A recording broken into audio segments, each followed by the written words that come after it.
From the 4th of January 2020, some small changes are being introduced to the instructions and layout of the paper-based listening test. The paper-based test will now be divided into parts 1, 2, 3, 4. This is the new Ielts listening test format test. We will be removing the part 1 example. We are also removing the page number references.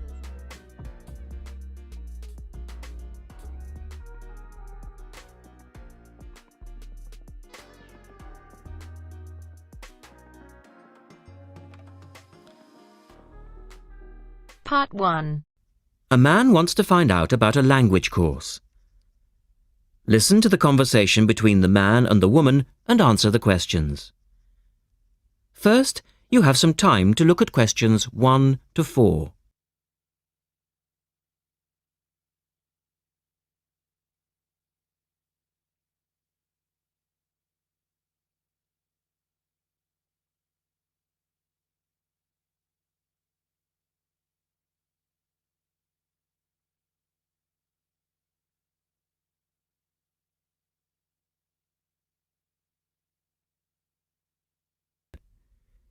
You should answer the questions as you listen because you will not hear the recording a second time.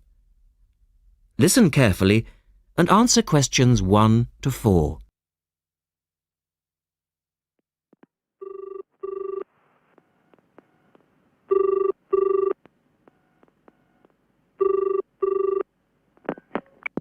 Good morning, University Language Centre. How can I help you? I'm interested in doing a language course. I did Mandarin last year and now I'd like to do Japanese. Can you give me some information about what courses are available at your centre and when they start, that sort of thing? Yes, certainly. Well, we actually offer a number of courses in Japanese at different levels. Are you looking for full-time or part-time? Oh, I couldn't manage full-time as I work every day, but evenings would be fine and certainly preferable to weekends. Well, we don't offer courses at the weekend anyway, but let me run through your options. We have a 12-week intensive course, 3 hours, 3 nights a week. That's our crash course, or an 8-month course, 2 nights a week. I think the crash course would suit me best as I'll be leaving for Japan in 6 months' time. Are you a beginner? Not a complete beginner, no. Well, we offer the courses at 3 levels. Beginners, lower intermediate and upper intermediate, though we don't always run them all. It depends very much on demand. I'd probably be at the lower intermediate level, as I did some Japanese at school, but that was ages ago. Right. Well, the next Level 2 course begins on Monday the 12th of September. There are still some places on that one. Otherwise, you'd have to wait until January or March. No, I'd prefer the next course. The woman asks the man for some details about himself. Look at questions 5 to 10.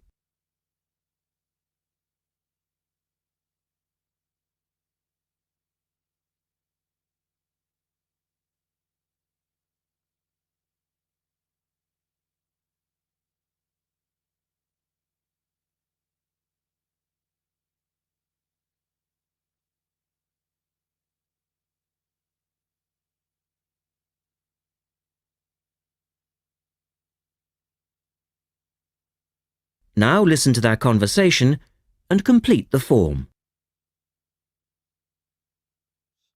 Right. Can I get some details from you then, so I can send you some information? Sure. What's your name? A family name first. Haggerty, Richard. Hagarty?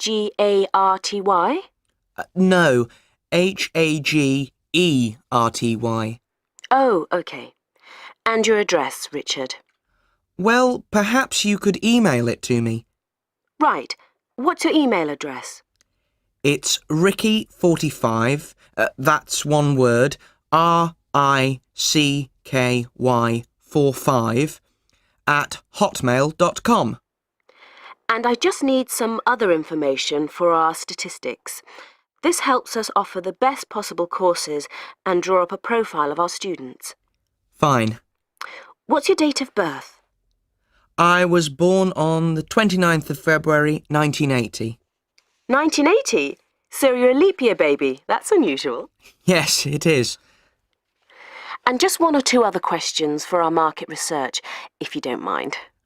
No, that's fine. What are your main reasons for studying Japanese? Business, travel, or general interest? My company's sending me to Japan for 2 years. All right, I'll put down business. And do you have any specific needs?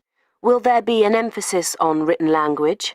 For instance, will you need to know how to write business letters, that sort of thing? No, but I will need to be able to communicate with people on a day-to-day basis.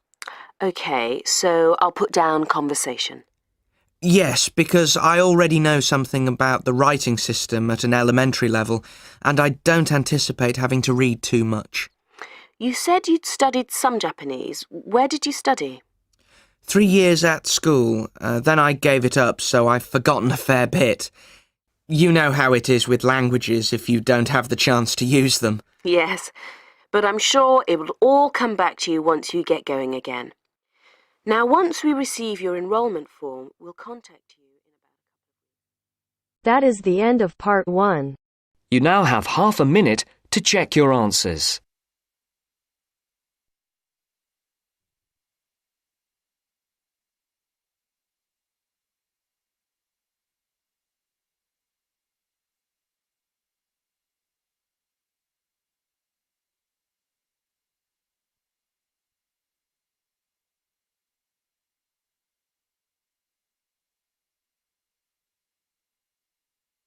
Now turns to part 2. Part 2. You will hear a reporter talking on the radio about an artist's exhibition. Look at questions 11 to 18.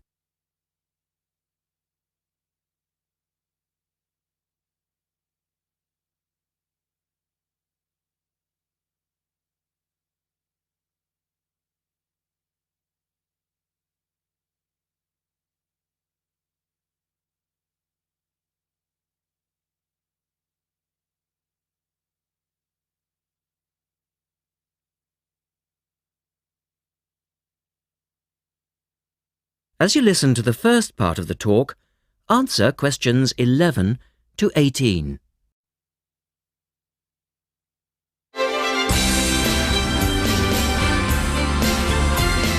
And now for some information on local events and activities. A couple of announcements for art lovers and budding artists alike. First, a new collection of artwork is going on show to the public next month in the form of an artist's exhibition. The exhibition will include many different types of art, over 100 different pieces by 58 artists from the local area. It's being held at the Royal Museum, which, for those of you who are unfamiliar with the area, is located opposite the library in West Street, right on the corner. The actual address is number 1 Queen's Park Road. It isn't difficult to find. The exhibition will run for 9 weeks and will begin on the 6th of October and continue until the 10th of December. So there's plenty of time for you to go along and have a look, and I'm sure that will be worth doing. What will you see there? Well, amongst the items on display will be some exciting pieces of modern jewellery, furniture, ceramics, metalwork and sculpture. To give you some examples, local artist Kate Main will be there to discuss her collection of pots and bowls that she has made to resemble garden vegetables. They're the sort of thing that would brighten up any dining table and range from things like yellow cabbage-shaped bowls to round tomato-shaped teapots. Prize winner Cynthia Corse will also be there to talk about her silver jewellery, all of which she produced using ideas from the rural setting of her country home. Some of her rings are quite extraordinary and have beautiful coloured stones in them. Or, if you prefer sculpture, there's plenty of that too. Take, for example, Susan Cupp's sculpture of 25 pairs of white paper shoes. It sounds easy, but believe me, it looks incredible. All of these items, along with many others, will be on sale throughout the exhibition period. As part of the exhibition, there will be a series of demonstrations called face-to-face, which will take place every Sunday afternoon during the exhibition, and these will provide an opportunity for you to meet the artists. Now look at questions 19 and 20.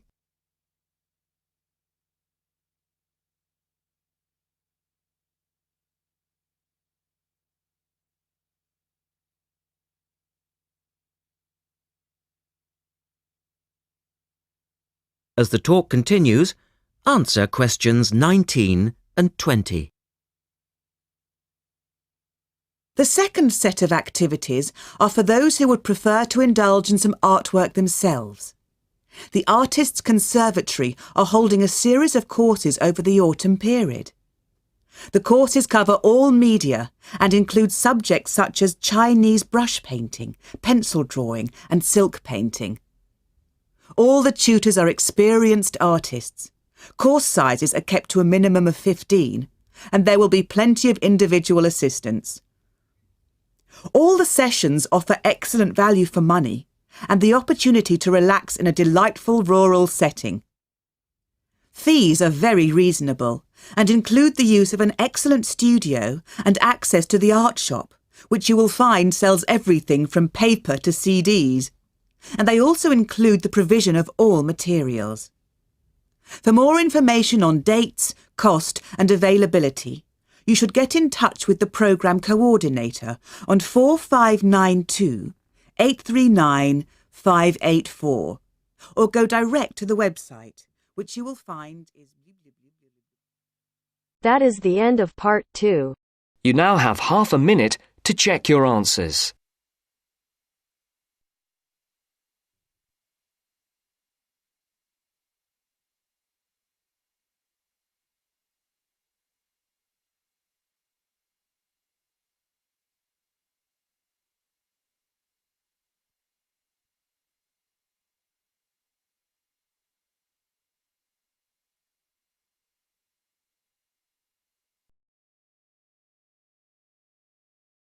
Now turns to part 3.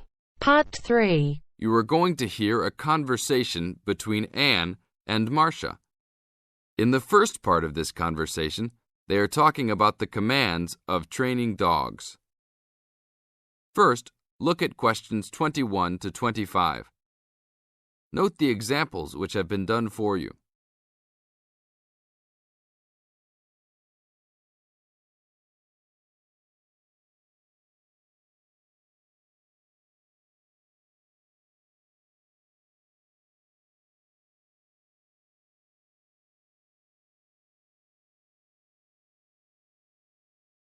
Now listen to the first part of the conversation and answer questions 21 to 25.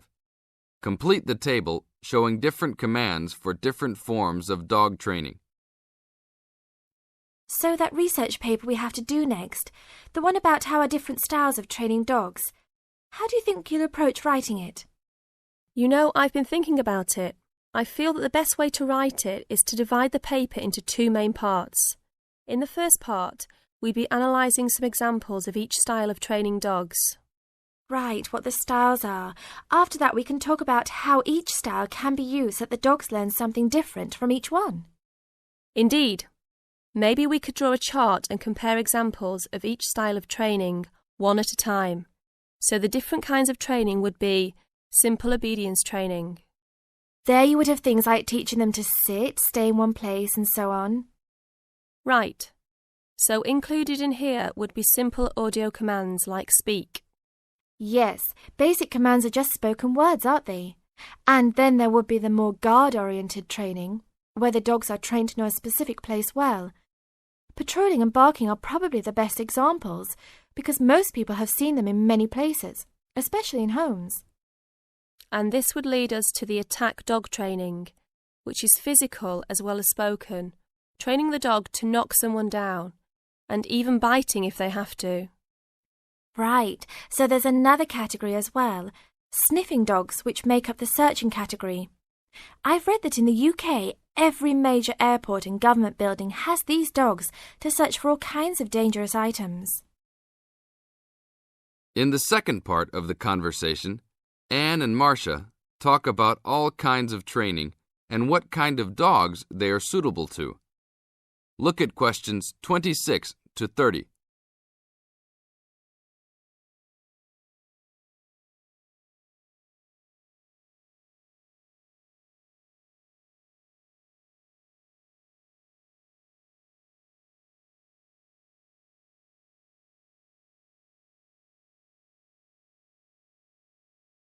As you listen to the conversation, match A, B, C with the following forms of dog training. One has been done as an example for you. Listen carefully and answer questions 26 to 30. I can believe that. Well, we have a good list to build on. We're finally getting started now, so let's try to figure out when each type of dog training should be used. I guess we can start by trying to figure out the best situation for each type of dog training. What do you mean? What I mean is whether each type of training should be used with different kinds of dogs. We could use basic obedience training, for example, and ask whether it's more useful for a small dog, a medium-sized dog, and so on. In this case, I'd say obedience training is best with small dogs, because they tend to get excited easily, and this will help keep them out of trouble. Okay, that makes sense. Then let's look at physical training. Even though some people think it's ideal for every breed of dog, I think it's better suited to the larger kinds. Small dogs usually just aren't smart enough to understand the physical commands, and they can even get hurt from them. The specialised sniffing training is the same. I think they're better with the more intelligent breeds of dogs, and they're hardly ever useful with really small dogs. Attack training, however, can be useful for every kind of large dog, as long as the dog is treated well and given a lot of care and attention. All right, and what about guard training? Barking is an ideal way for small dogs to guard a home. I know they aren't big enough to stop a person, but making some noise is often all a dog needs to do. Other kinds of guard training like biting, though, are different. I'd always plan to teach those to a smart dog, give them a chance to use their brains and defend their homes. I'd have to agree. Trainers often just teach large dogs to bark at a person when they think something isn't right. But if they know how to use physical skills in a bad situation, they could save their owner's life someday. Yes, I suppose that different people would have different needs for their pets. Right. And different trainers would recommend different methods for different breeds. That is the end of part 3. You now have half a minute to check your answers.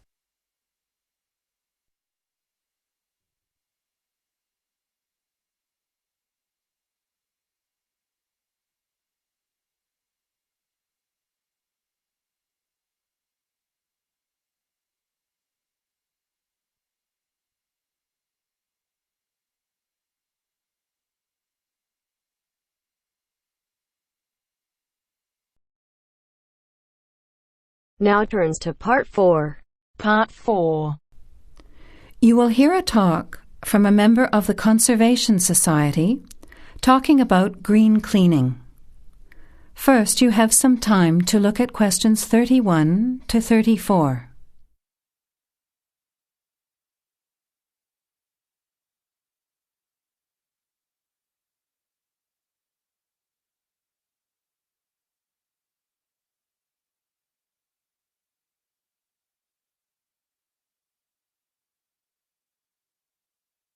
Now, listen carefully to the talk and answer questions 31 to 34. Good morning, everyone. It's a pleasure to be here as a representative of the Conservation Society to talk to you about green cleaning. In other words, about ways you can help to save the environment at the same time as saving money.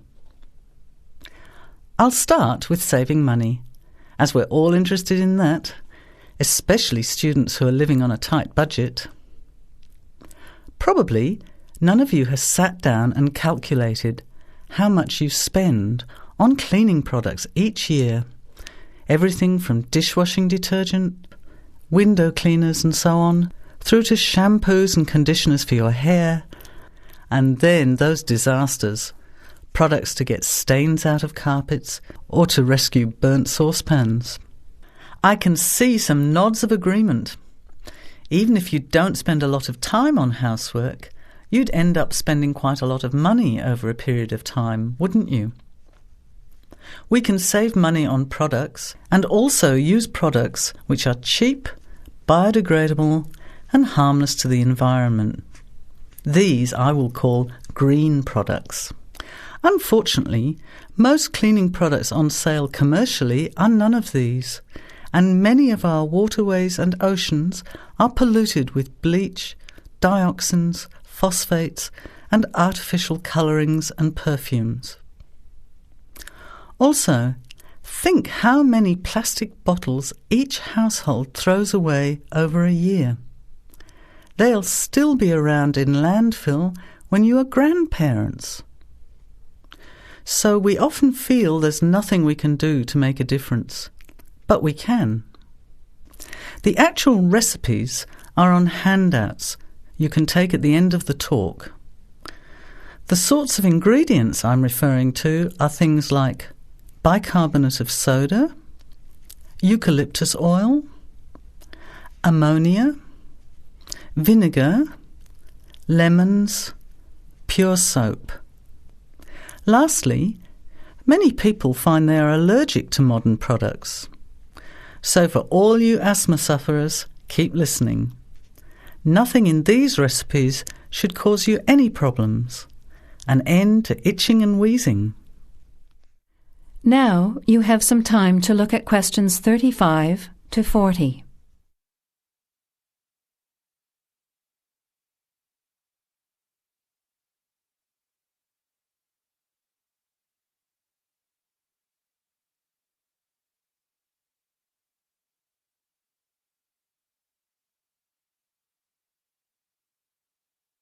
Now listen and answer questions 35 to 40.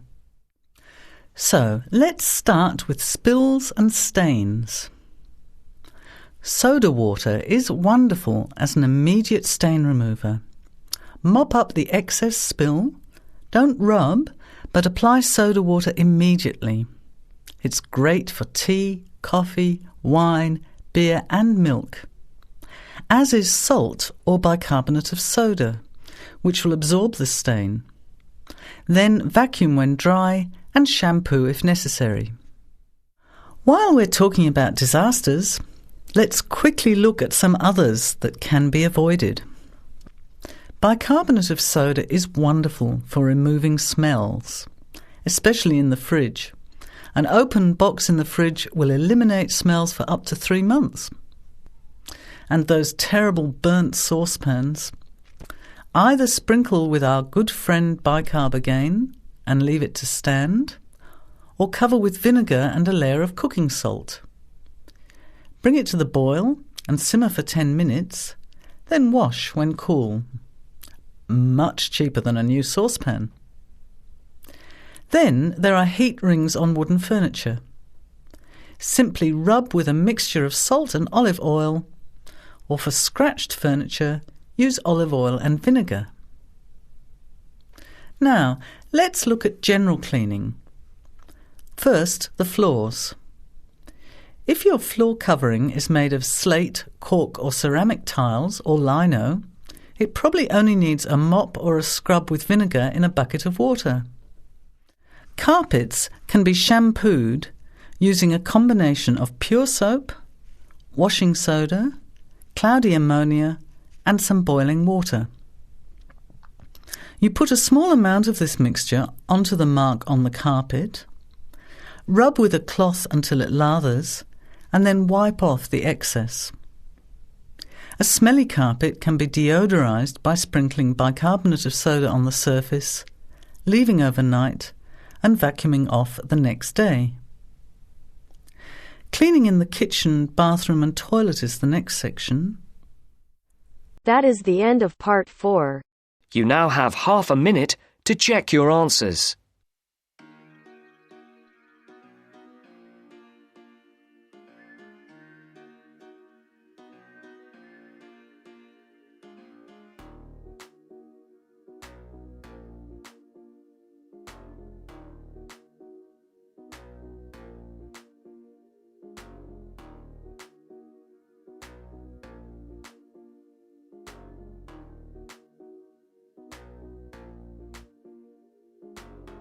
That is the end of the test.